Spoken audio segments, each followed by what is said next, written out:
Hey there, fellow citizen of the internet. Welcome to the Moses Kabandana Podcast. I almost forgot the name of my own podcast. Today I have with me Laura Berman Fortgang. And, welcome. Welcome to the Moses Kabandana Podcast. Thank you. Thanks for having me. It's good to have you here. So you are calling from New York. Are you born and raised there?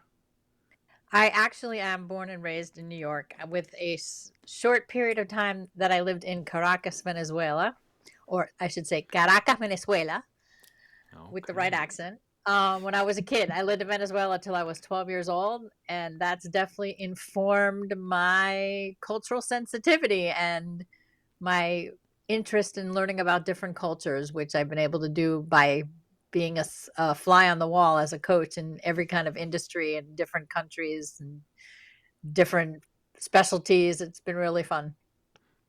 Yeah. Do you know why you guys ended up in Venezuela? Yeah, my dad worked for an oil, not for an oil company. He worked for a company that sold compressors and pumps to the oil industry. And Okay. so he was hired to start an office there for 1 year. It turned into six. And Hmm. before we were teenagers, my father decided we should be American and come back, which I think he Okay. regretted for the rest of his life. Mm, Because we had a very nice life in Venezuela. Although today Venezuela is in a lot of trouble and it's not a great place to right. be. It was a great time then. It was a great place Mm. to be then. So do you all speak Spanish now? I'm really the only one who retained it. My parents Really? spoke Yeah, my parents spoke Spanish like Americans. Um, the I'm one of three children, and we all spoke like natives. But I was the only one who stuck with it. I practiced a lot. I had opportunities. I also had been an actress and a waitress in New York City for 10 years. So when I worked in restaurants, it was very helpful to me to speak Spanish in the kitchen, Yep, and yep. it took me a long way. So I love it that I'm able to speak Spanish. I mean, I don't trust myself to do interviews in Spanish or to do business in Spanish or write in Spanish, but I can definitely understand and get along quite Mm. well. And in my coaching business, it's helped me. Like I've done work for the World Bank, I've done work for companies that have Caribbean or Latin America region sections, and so I've been able to use it in my work as well. That's awesome. Have you gone back to Venezuela since you left? I have. I haven't been back since they have a dictator and all the trouble that's going on there. It's not easy to travel there, but I went back um, several years ago and had a chance to visit old friends. Most of my friends came to college in the United States, so I kept in touch with a Okay. lot of them Okay. that way. Okay. Awesome. Awesome. So you've mentioned on more than one occasion that you are a coach. Is it a life coach? What kind of coach are we talking? No, I consider myself a career coach and an executive coach. I work with C-suite executives on leadership style. I work with the general public on figuring out what they want to do with their life. And then I work with other coaches and service-based business owners on growing their brand. Okay. Okay. So how how did you end up in this line of work? Well, I told you I was an actress and a waitress, and Mm-hmm. I was getting very disillusioned with the state of my career.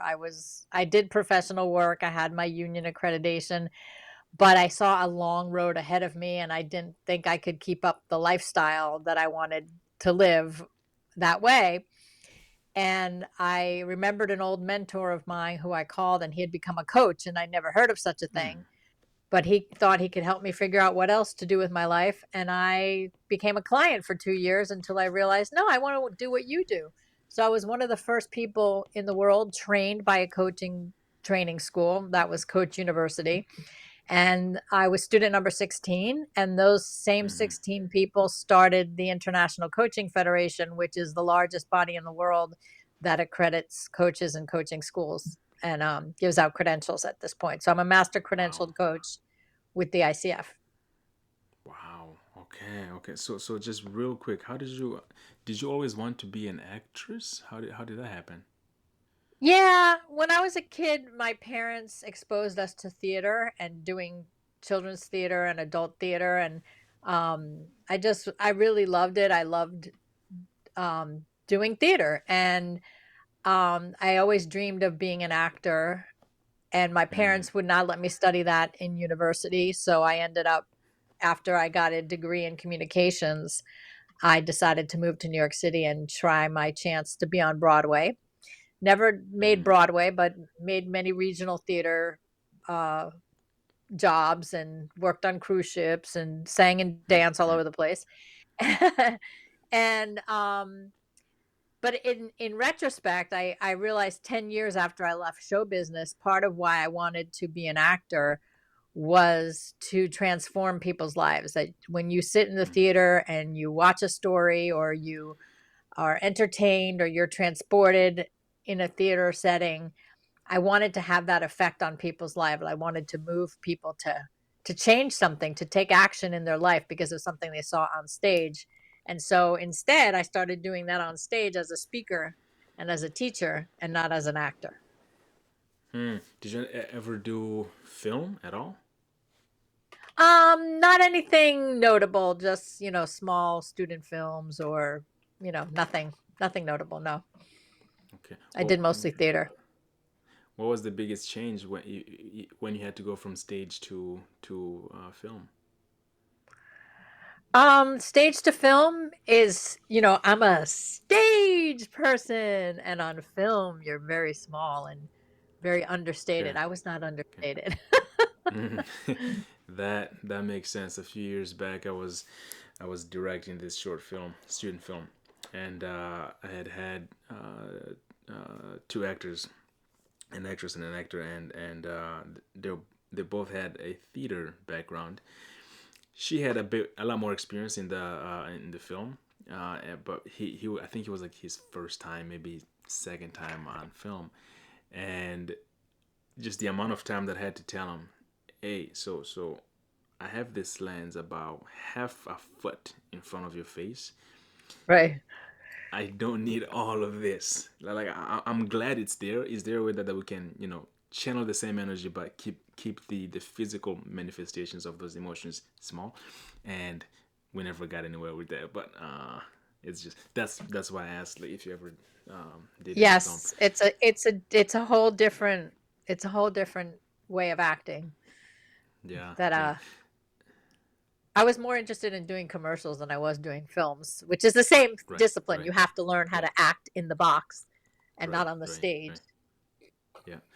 Huh. Okay. So did during that time did your parents throw their hands up? Like did they want you to go in a particular direction other than film? No, they didn't. It's not like they said you're going to be a doctor or you're going to be a lawyer. They didn't have a Yeah. direction for me. They just didn't want me to do something artistic because it's not reliable, and Mm, you mm, can't rely on making a living. But right. once my parents saw that I was had a reasonable level of success, they were very supportive. They were very supportive. Okay. Okay. Yeah. Huh. So They so came to see everything, and they were always oh, there for me. that's awesome. That's awesome. Now that earlier coach or mentor that you talked about, how did he end up being a coach? Um He had run across this man named Thomas Leonard, who has since passed away. But Thomas Mm, Leonard he came from Landmark. I don't know, have you ever heard of Landmark okay. and Yeah. Yeah. EST? So it's a personal development program. And he's given credit as the grandfather of personal coaching and life coaching. Mm, And my mentor, Jay, had come across Thomas, and he became a client of Thomas's, and he really saw, his mentorship of actors kind of echoed the way that this man Thomas Leonard was life coaching people. mm, And so he adopted his ways and was part of his faculty for yeah. Coach University, which I was too. I was part of the faculty. Hmm. And okay, so you jump into coaching. What would you say is the biggest obstacle that, or well, biggest misconception that people have when it comes to coaches? I think the biggest misconception is that they think that the coaching skill set is telling people what to do, and it's not. The coaching skill Okay. set is asking questions, asking powerful questions that really help people transform how they're thinking and therefore taking different action. So coaching is not advice giving, and I think that's the biggest misconception. Okay, I have a train coming by all of a I hear sudden. it. So I'm trying to like adapt the volume here. But okay, that's interesting. Now, would you say what are the people that try to get into coaching, but like, what are the biggest things that keep people from becoming coaches? I guess that's the question. Though there's not much that keeps people from becoming coaches because there's no licensing, there's no official way to become a coach. The public is more savvy now after decades of their being coaches. They want to know if you're trained, they want to know if you have a credential from somewhere, but there's nothing from keeping people from becoming a coach. You'll find that if you're a big advice giver, you're creating a liability for yourself.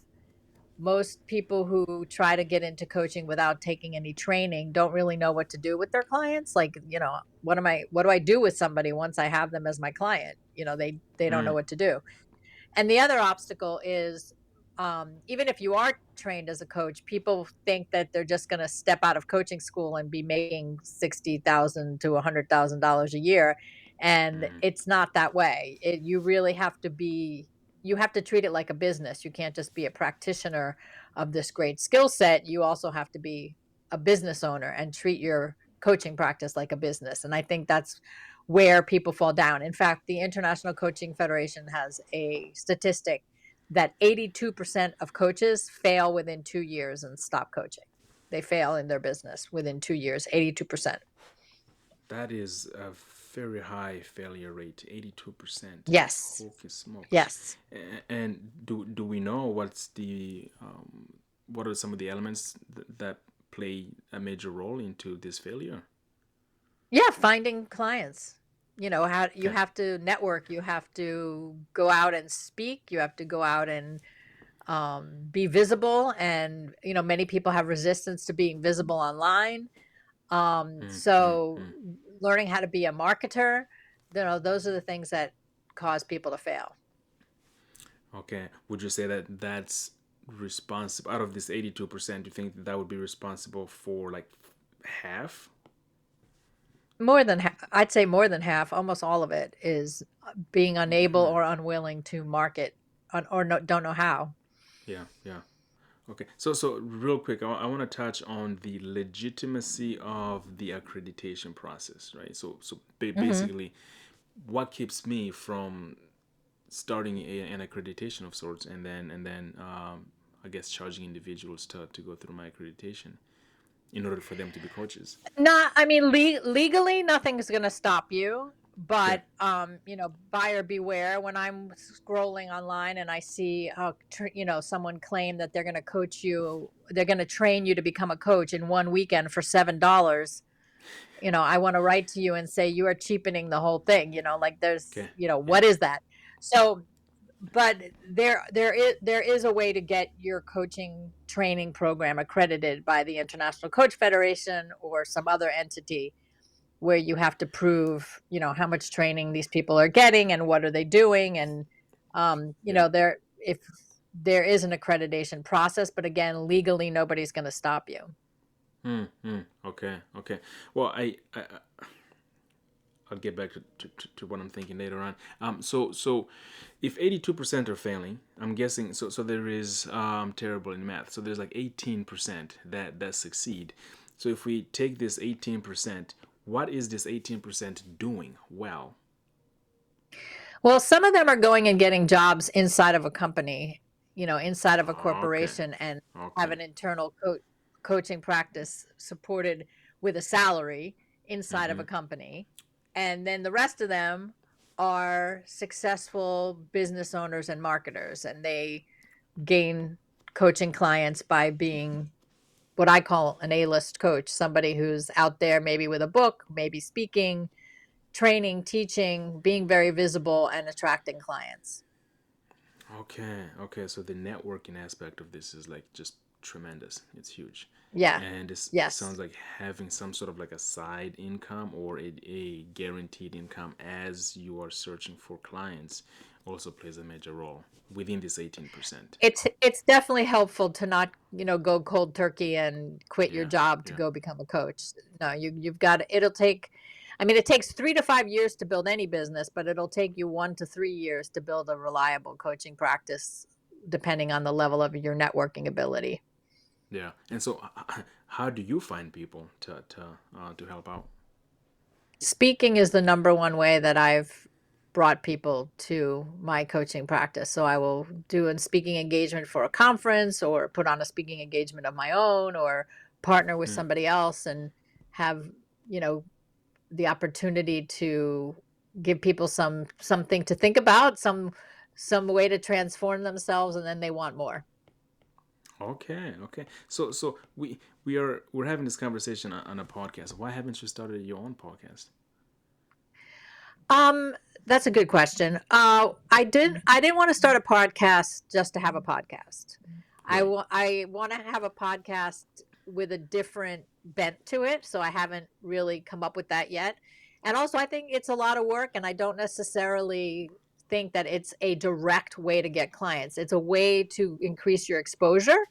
I don't think it's a direct way to get clients, and I do plenty of other things for exposure. So that's why I don't have a podcast. Okay. And I'm I happy to would. be a guest on other people's podcasts. Yeah. I'm a bit biased here, but I think you should start a podcast of your own. It is quite a bit of work. It doesn't have to be that much of work, and if you leverage the discoverability factor of podcasting, it can just skyrocket your business as far as finding potential clients and nurturing them and whatnot. To borrow your word, they come back for more because Hmm. they get enough from the podcast episodes. I am biased because this is what I do for a living. I teach individuals on how to start their own podcast. So, but okay, so now you've been a coach for how long? 30 years. 30 years. Holy I was a guacamole! baby when I That's started. wow.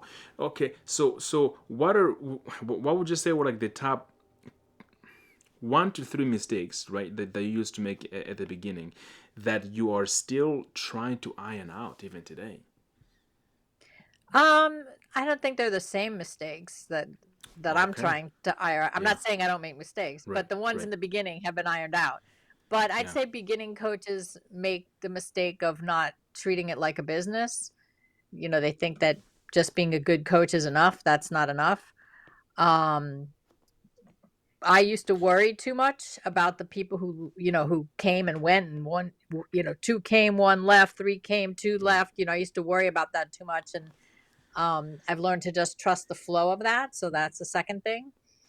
Mm, And a mm, third thing is probably that you have to be diversified. So okay. most coaches if you would have to have 80 clients a week to make a very good living as a coach. So most Right. people Right. don't who are coaches have other aspects to what they do. So it's like you're the spoke in the wheel, Mm, you're the mm, middle of mm, the wheel and you coach, you teach, you speak, you write books, you have a right. podcast, right? There's all Right. these other things that you do that bring in business. It's not just coaching. So the diversification I think is really important for people to understand. Mm. So I want you to like dissect that whole treating it as a business. Like they fail to treat it as a business, because it's like, well, obviously, duh, they know that they have a business, because they started a coaching business. But what do you really mean when you say that they fail to treat it as a business? Is it like the paying attention to the finances, the like can you No, like dissect that a little bit more? discounting, a lot of coaches are very good people, very heart-centered people, Mm-hmm. and they don't like, "Oh, you can't afford me? Okay, I'll give it to you for very little." So they Mm, don't mm. stand up for their fees. Okay. Okay.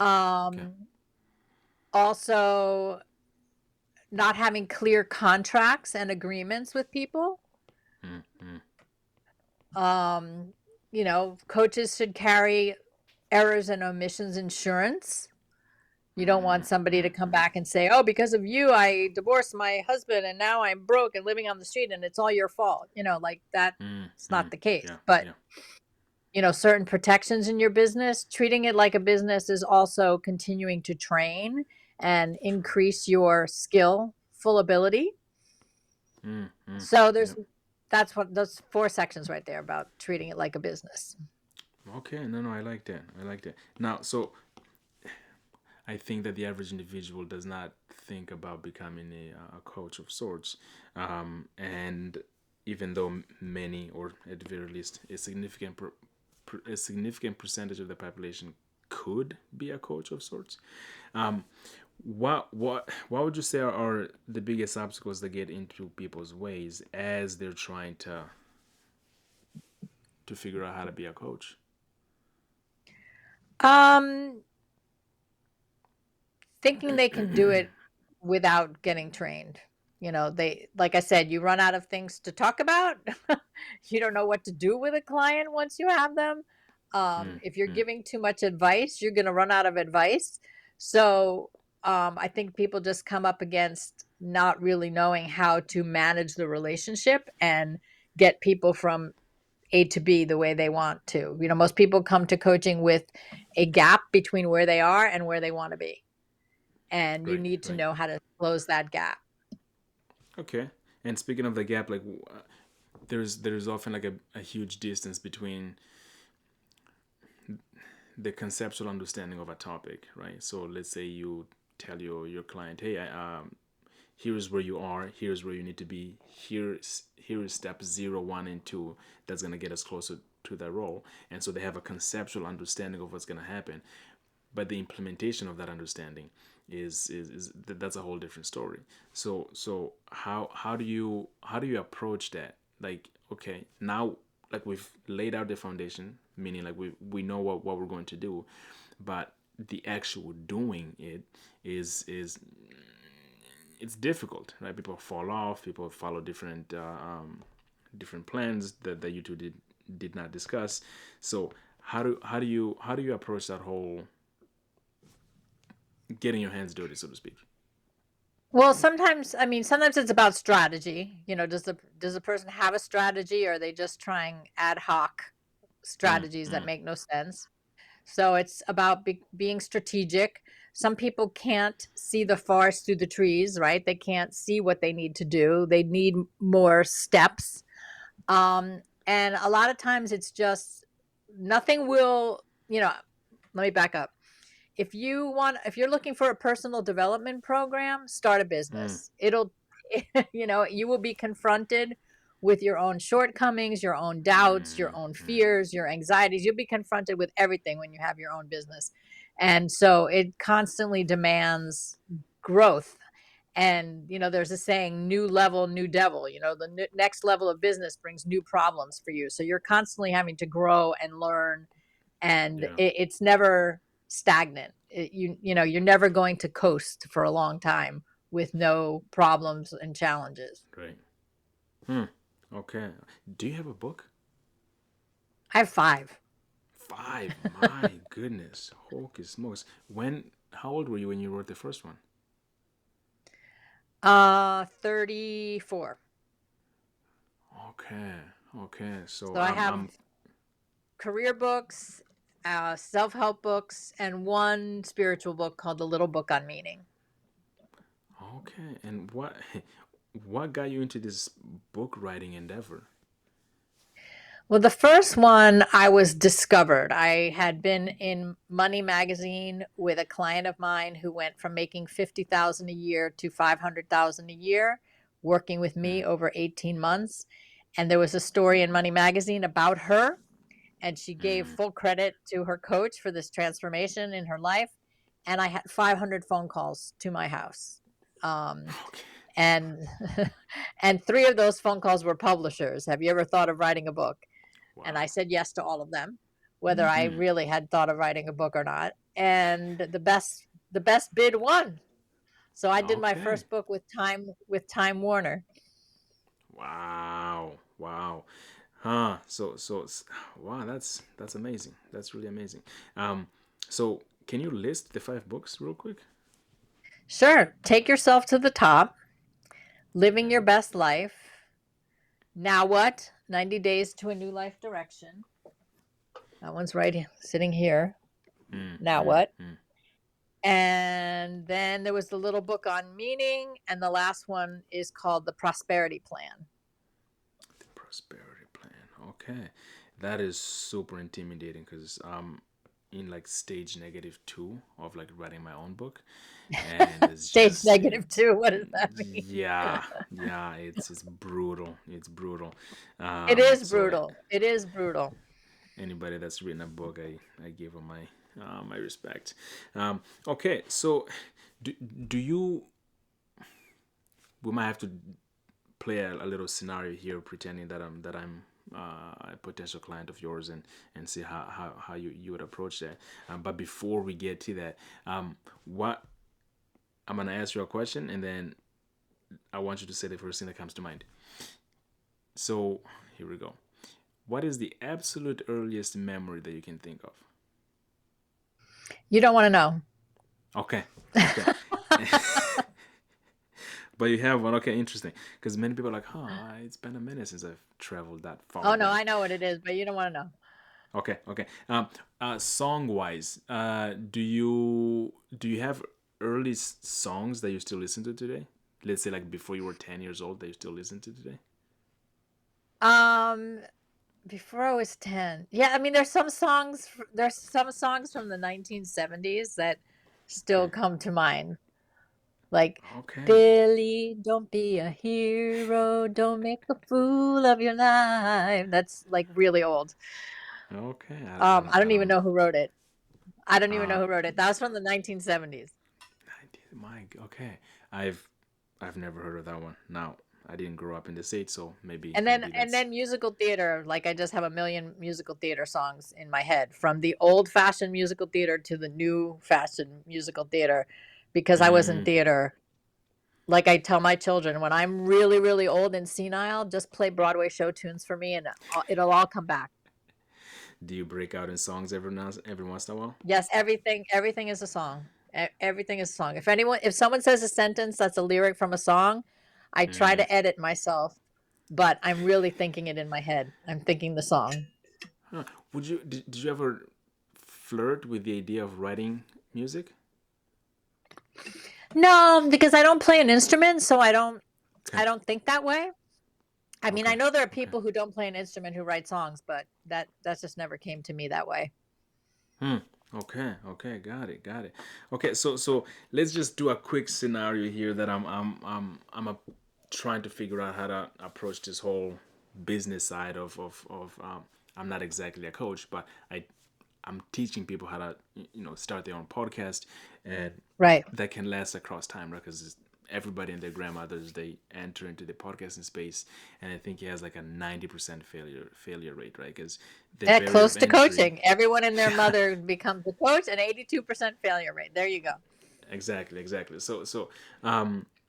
Let's say you're approaching me, or I'm approaching you, and you wanna walk me through how to look at it from a business standpoint. How would you approach me, or approach my situation? Well, if you call my office before you have an appointment with me, you have to answer a question. What do you hope will happen by coaching with me? Like I don't let anyone get on the phone with me until they've written me an email and it says, "Tell me what you hope would happen by coaching with me." Hmm. So, what's your answer to that? What if I Uh, wave the magic wand? What would be the outcome that you would want? the outcome would be a solid understanding of how to acquire a customer, charge a customer, and maintain that customer across time. So if I'm across time, meaning minimum 6 months. Okay, so what kind of contract do you have with people now? What do you ask them for? What's the commitment you ask them for? Right now is no contract, pay as you play, one-on-one consultancy. That's why it's not working. So Okay. you tell people, I work with people over 6 months to get their podcast off the ground, and it costs this much money, and we will speak 3 times a month, or 12 Yeah. hours over the course of the 6 months, whatever it is, and you dictate it, not them dictating, that they call you whenever and they get what they want. So that's Okay. that's how you do it. Okay. So Love it. Straight to the point. Straight to the point. right. So you change. So what's missing is changing your contract and having a contract. Having a contract. That is, God, it sounds like super basic, but you'll be surprised how many people skip that. Um, But we so talked what about does that, what right? We talked about that as one of the ways to treat it like a business is you have to have right, contracts and agreements. right. So what is the next? What is your next biggest milestone to hit? Um, Becoming $1 million business. So where I've sat in the, in the multiple six figures, I want to make the million mark with my business, and I'm in the process of working with my own coach to do that. Okay, and what do you think is the biggest obstacle between you and that milestone? Just consistency and doing what I'm doing better, just sharper strategy. So I'm working on that. Okay. Okay. I would add a podcast to that, but I'm biased, of course. Okay. Thank you. Awesome. If people wanna get to know you or learn more about the services that you offer, where do they find you? Sure. If you can remember my name, you can find me. So laurabermanfortgang.com. And if you only remember Laura Berman, you might find me or Laura Berman, the sex doctor, and I'm not her. So go for the other one. So laurabermanfortgang.com. And I will also have with the show notes a free download for you that's called How to Go from Solo Practitioner to Sensational Brand. So we'll make sure that you have that too. Okay. Okay. Laura, thank you so much for dropping in and giving us some of these good nuggets. It's been a pleasure having you here. Thanks for having me.